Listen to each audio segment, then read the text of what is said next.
The coin shown in the images is a 1 Sucre, un Sucre coin from Ecuador, dated 1978, a fascinating piece of Ecuadorian numismatic history that reflects the country's political, economic, and artistic heritage before the adoption of the US dollar in 2000. The Sucre was Ecuador's official currency from 1884 until 2000, named after Antonio José de Sucre, a South American independence hero and close ally of Simón Bolívar. The coin's obverse side features the profile portrait of Antonio José de Sucre, facing left, finely detailed with a strong, noble expression and finely engraved hair and facial features. The inscription, UN Sucre, is boldly placed below his neck, indicating the denomination. Surrounding the portrait is a laurel wreath symbolizing victory, honor, and national pride, a common motif in Latin American coinage. The precise craftsmanship of the portrait and wreath highlights Ecuador's pride in its independence and national unity during the late 20th century, a time when the Sucre was still a strong symbol of national sovereignty. On the reverse side of the coin, the legend, Republica del Ecuador, encircles the national coat of arms. This intricate emblem includes an Andean condor with wings spread at the top, representing power, vigilance, and freedom. Beneath it lies a shield depicting Mount Chimborazo, Ecuador's highest peak, from which flows the Guayas River, a symbol of prosperity and natural abundance. The river also supports a steamboat named Guayas, which was the first steamship built in South America, symbolizing Ecuador's innovation and connection to its maritime trade.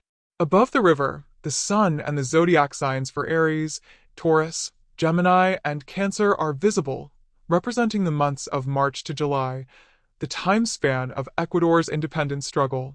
The shield is flanked by 4 national flags and surrounded by palm and laurel branches, emblematic of peace and victory.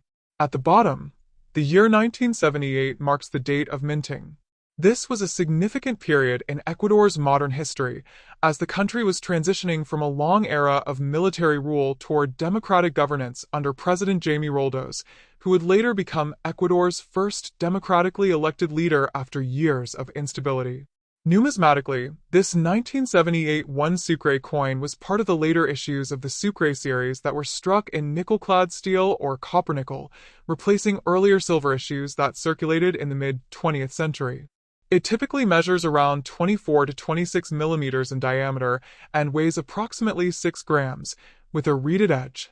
These coins were minted in large quantities for everyday commerce, serving as one of the principal denominations in Ecuador's economy during a period of moderate inflation and industrial development. Although not composed of precious metals, its design and historical background give it considerable collectible value, particularly to those interested in Latin American coins or 20th century economic transitions. The 1970s were a period of growth and reform for Ecuador, driven by newfound oil revenues from the Amazon region. This prosperity led to greater minting activity and a push for national identity in cultural artifacts, including coinage. The Sucre's design from this era reflects Ecuador's aspirations for progress while honoring its heritage. By 1978, Ecuador's coinage had become a blend of modern minting technology and traditional symbolism, a way of asserting stability after decades of political upheaval. Today, the 1978 un Sucre coin holds modest monetary value, often between $1 to $3 in circulated condition, and slightly higher for coins in mint or uncirculated state. However, its true value lies in its historical and cultural significance. It stands as a tangible link to Ecuador's national story before the country adopted the US dollar in 2000, effectively retiring the Sucre from circulation. Collectors value this coin for its artistry, the depiction of General Sucre, one of South America's great liberators, and the beautifully detailed coat of arms that captures Ecuador's geography, independence, and pride. The coin thus serves not only as a piece of metal currency, but also as a miniature work of art representing a vital chapter in Ecuador's journey through the 20th century.